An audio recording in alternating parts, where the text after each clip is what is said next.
Bapak Ibu pemirsa sekalian, selamat menonton podcast Bika Sipil PI. Hari ini kita mempunyai tamu istimewa, Bapak Dr. Insinyur Hedi Rahadian, Direktur Jenderal Bina Marga Kementerian PUPR. Apa kabar Pak Hedi? Baik, terima kasih Pak Hermanto. Terima kasih Pak Bapak berkenan hadir di podcast Badan Kejuruan Sipil PI ini. Hari ini kita akan membahas tema mengenai evolusi jaringan dan teknik jalan di Indonesia. Kita mencoba merefleksikan ya sejak dulu kala sampai dengan sekarang kehidupan masyarakat ditandai dengan mobilitas dari orang dan barang lah gitu. Kita melihat bagaimana masyarakat hilir mudik untuk apa? Tentunya untuk memenuhi berbagai kebutuhan ekonomi, sosial, dan budayanya. Kita juga melihat barangnya juga hilir mudik untuk mendukung tentunya aktivitas pedagang yang sedemikian rupa sehingga tentunya melayani kehidupan rumah tangga, melayani hasil produksi untuk dipasarkan sampai ke konsumen akhir. Nah, untuk itu tentunya kehidupan masyarakat bangsa dan negara ini senantiasa menuntut semakin tersedianya kesempatan yang terus-menerus meluas dan menguntungkan. Untuk apa? Untuk hilir mudiknya manusia dan barang tadi. Dan tentunya inilah yang terus mendorong berkembangnya sektor angkutan, baik di darat, di laut maupun di udara. Yang kita amati bahwa sektor angkutan darat yang menunjukkan partisipasinya paling tinggi lah ya, paling luas ya. Mulai dari kita menggunakan angkutan dengan sarana berjalan kaki, sepeda motor, mobil, bus hingga truk ya, bahkan truk peti kemas tentunya yang memang semakin lama semakin berkembang pesat lah gitu ya. Dan kita melihat dari berbagai sarana tadi bahwa jenis dan volume muatannya maupun jarak tempuh dan kecepatan rata-rata itu memang berbeda-beda pada dasarnya. Nah, untuk itu dengan berbagai kebutuhan tadi tentunya prasarana jalan merupakan unsur yang penting atau paling penting karena sebetulnya itu prasyarat untuk kegiatan usaha tadi. Sehingga kalau kita melihat itu untuk kepentingan orang banyak sehingga negara menguasai, membuat dan memelihara jalan. Nah, ini tertuang di dalam Undang-Undang Nomor 3 Tahun 1965 tentang lalu lintas dan angkutan. Dan kalau kita refleksikan pra-kemerdekaan ini diatur dalam Wetfunden bulan Juli tahun 1930 gitu. Nah, langkah menyediakan prasarana jalan dan tentunya senantiasa menambah kemudahan tadi tentunya betul-betul untuk memenuhi kebutuhan masyarakat, bangsa dan negara sesuai dengan apa yang tadi telah disinggung. Pak Dirjen, mohon pandangan Bapak terkait evolusi dari legal aspek tadi ya, dari yang tadi kami sampaikan. Kita mengenal lah, misalnya tahun 80-an kita punya Undang-Undang Nomor 13 tahun 80 yang esensinya mengatur fungsi dan kelas jalan. Dan pada saat itu tentunya fungsi dan kelas jalan tadi dari jaringan sebagai bagian dari SWP ya. Dulu kita mengenal Satuan Wilayah Pengembangan. Kalau zaman sekarang ya wilayah pengembangan strategis lah seperti itu ya. Itu. Kemudian Undang-Undang Nomor 38 2004 saat itu karena memang setelah reformasi undang-undang mencoba mengakomodasi desentralisasi, mencoba untuk bagaimana pemerintah daerah dan pengguna jalan ikut membangun jalan, dan tentunya juga reformasi terkait dengan KPBU ya waktu itu, bagaimana kemitraan pemerintah dan badan usaha tadi menjadi ditekankan di dalam Undang-Undang 38. Terakhir saya rasa Pak Dirjen menyesuaikan lagi sesuai dengan kebutuhan tentunya dengan Undang-Undang Nomor 2 Tahun 2022 ya, yang tentang perubahan kedua dari Undang-Undang 38 Tahun 2004 ya, yang mungkin antara lain mengatur juga bahwa pemerintah pusat bisa mengambil alih gitu ya kalau memang pemerintah daerah nggak bisa melaksanakan. Mohon Pak Dirjen, gimana? Baik, terima kasih Pak Hermanto Dardak ya. Jadi memang sejak tahun 2004 kan kita belum pernah melakukan perubahan undang-undang jalan ini, dan kita lihat memang kondisi objektif jaringan jalan di kita sudah memerlukan adaptasi dari segi regulasinya. Kondisi objektif apa yang berubah itu memang kita melihat sekarang misalnya kemantapan jaringan jalan itu masih ada gap yang cukup besar ya antara jalan nasional yang selalu di atas 90% saya sebut kemantapannya, dibanding jalan provinsi yang susah untuk mencapai 80% pun ya sekitar 70%. Kemudian jalan kabupaten yang lebih rendah lagi 60-70% gitu. Dan kita melihat salah satu faktornya adalah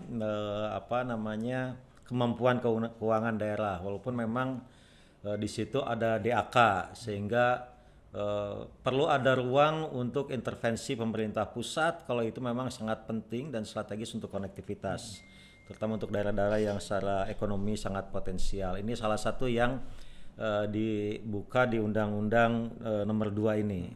Kemudian kita juga ada beberapa isu lain yang cukup penting, misalnya adalah jaringan jalan tol ke depan. Ya, karena jaringan jalan tol ke depan itu akan lebih terintegrasi dengan semakin panjang, karena kita punya target di rencana strategis 5 tahun yang sekarang ini kira-kira 500 km per tahun target ininya. Jadi diharapkan itu lebih sekitar 5.100 km ya, sekitar 5.000 km itu di akhir 2024. Dan ini banyak menimbulkan isu-isu baru, misalnya karena tarifnya berbeda, karena model investasinya berbeda, tentu ini akan menimbulkan masalah di distribusi traffic. Ya pasti cari yang murah-murah kan gitu kan. Yeah. Terutama mungkin antara yang sudah beroperasi lama kemudian yang baru. Baru. Yang baru pasti lebih mahal ya. Jagorawi murah, Jakarta Cikampek relatif murah, tapi Japek Selatan pasti lebih mahal. Nah, ini tidak lucu sekali kalau nanti ada penumpukan hanya di jalan-jalan tol yang relatif tarifnya rendah. Jadi ada rasionalisasi terhadap. Jadi kita ada instrumen tarif untuk distribusi traffic. Jadi diatur tarifnya agar kita bisa mengatur lalu lintas itu ke arah mana dia bergerak. Itu juga kita buka di di Undang-Undang Nomor 2 ini, dan juga kita akan menerapkan apa yang disebut multi lane free flow. Jadi lebih terintegrasi lagi nanti. Jadi nanti gateless, jadi tidak ada gate ya. Jadi orang hanya lewat. Dan ini memang menimbulkan kebutuhan sistem yang sangat kompleks. Karena data harus lengkap, jangan sampai ada kendaraan yang tidak terdaftar dan sebagainya. Dan membutuhkan kerjasama yang cukup baik dengan pengampu kendaraan, perhubungan dan kepolisian. Ini kita targetkan realistiknya mungkin awal tahun depan. Kita harapkan lebaran tahun depan itu kita sudah tanpa gate lagi. Jadi multi lane free flow itu kita melewati jalan tol ya, tiba-tiba uang kita berkurang begitu aja kira-kira. Dengan radio frekuensi atau apapun lah yang digunakan tadi. Ya, kita akan menggunakan teknologi satelit gitu kan. Jadi itu saya kira tantangan-tantangan ke depan yang kita akomodasi di Undang-Undang Nomor 2 ini. Pak Dirjen, kita mencoba melihat dari dua aspek ya, prasarana jalan dengan evolusi legal aspek tadi. Tentunya legal aspek tadi mendukung bagaimana perkembangan kebutuhan daripada publik tadi ya gitu.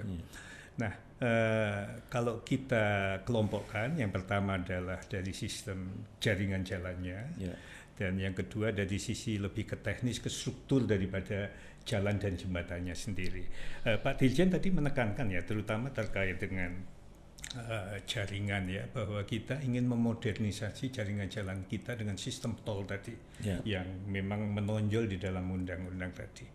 Nah, dengan gambaran tadi, apakah memang ke depan kita akan membayangkan ya bahwa jalan nasional kita yang saat ini berapa Pak? Panjangnya 47.000 ya, 47.000 lebih, itu ya intinya mostly akan ada alternatif jalan ekspres, jalan freeway yang sebagai sistem tol tadi. Bagaimana Pak gambaran daripada modernisasi tadi ke depan? Jadi kembali bahwa fungsi jalan ini adalah bagian dari sistem logistik ya. Dan kita tahu bahwa sistem logistik kita itu relatif logistik cost-nya tinggi. Itu 24% PDB ya. Ini sangat jauh dari peer group kita di ASEAN. Itu kan Malaysia mungkin sekitar 15%. Jangan bandingkan dengan Eropa yang udah logistik cost-nya ya. Kita masih 23%. Iya, 23%, 24%. Ini tentu saja tidak kompetitif dan tidak sehat untuk ekonomi kita.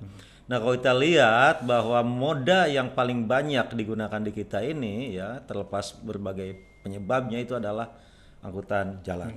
Itu 90% lah angkanya kira-kira. Jadi angkutan orang dan barang itu 90% melalui jalan. Walaupun kita tahu bahwa kita adalah negara kepulauan ya, yang seharusnya kita ingin melihat paling tidak moda angkutan laut lebih dominan ya. Mungkin kita dari segi itu dalam bayangan kita benchmarknya itu mestinya jalan itu sekitar 70% saja bebannya. Lain-lainnya ya laut, kereta api dan sebagainya. Tapi kembali bahwa ini kondisi saat ini adalah bertumbuh pada jalan. Jadi transport cost yang bagian dari logistik cost itu bisa kita tekan kalau biaya angkutan di jalan kita tekan. Logikanya begitu. Nah, sekarang ini indikatornya apa sih yang menggambarkan bahwa jalan kita kompetitif atau tidak? Itu kita lihat yang paling penting itu adalah travel time. Travel time ya, refleksi daripada jaringan. Iya, dari jalan-jalan. Nah, kita lihat posisi kita di mana ini. Posisi kita itu masih sekitar 2,2 jam per 100 km. Di main koridor, itu bukan di keseluruhan koridor, itu di koridor-koridor utama kita. 2,2 jam per 100 km, sedangkan peer group kita itu rata-rata udah di bawah 2 jam. Bahkan di ASEAN ya? Di ASEAN itu bahkan 1,5 jam per 100 km. Nah, sekarang bagaimana ini kita mencapai angka yang tidak terlalu jauh dari peer group kita, dari kompetitor kita ini? Kita punya masalah karena jalan-jalan umum kita, karena historisnya gitu, masyarakat tidak punya tradisi memahami bahwa jaringan jalan itu memiliki fungsi yang berbeda-beda. Ada yang arterial, ada yang kolektor, ada yang lokal dengan sebenarnya izin aksesnya itu lebih terbatas kalau arterial. Nah, masyarakat dan Pemda ya, pengampu yang lain itu belum punya kultur memahami itu. Akibatnya misalnya dulu jalan Pantura kita, main trunk road kita yang konon 70% ekonomi bergantung pada itu gitu, pada jalur itu, koridor kita itu walaupun arteri utama di kita trunk road, tapi ya di situ trafficnya mix. Ya bisa ada sepeda motor, sepeda, kalau ada delman juga ikut juga masuk tadi ya, kebutuhan masyarakat semua ditampung di satu ruas jalan tadi. Iya, itu. Walaupun itu sifatnya arterial yang mestinya tidak setiap akses ke arterial kita itu diizinkan gitu. Ada orang mau buka apa istilahnya warung tambal ban, ya udah buka aja di pinggir jalan kita gitu kan. Jadi aktivitas lokal, aktivitas lebih jarak sedang, jarak jauh numpuk di situ. Mix ya, berarti yang jarak jauh mungkin yang paling rugi ya. Yang rugi ya, karena mix traffic dan side frictionnya jadi tinggi. Akibatnya kita susah menekan travel time. Ini adalah kenyataan ya, walaupun peraturannya sudah mendukung, tapi realitas objektifnya kita tidak mungkin hanya mengandalkan jalan-jalan umum. Nah, sehingga kemudian kita strateginya bagaimana menekan travel time ini adalah dengan menjadikan jalan bebas hambatan, jalan yang umumnya sekarang bentuknya tol berbayar itu menjadi backbone. Jadi itu sebabnya kita sekarang melakukan pengembangan jalan tol besar-besaran, utamanya adalah dalam rangka menekan travel time. Dan saya kira arus mudik Lebaran kemarin membuktikan itu, Pak Hermanto ya. Jadi problem kita apa untuk membangun jalan bebas hambatan itu anggaran kita sedikit, tidak kuat kita. Oleh sebab itu kita menggunakan skema KPBU. Jadi itu kenapa jadi jalan tol, karena memang kita butuh jalan bebas hambatan dan anggaran terbatas sehingga kita kerjasamakan dengan. Jadi kita gerakkan banyak stakeholders untuk ikut membiayai.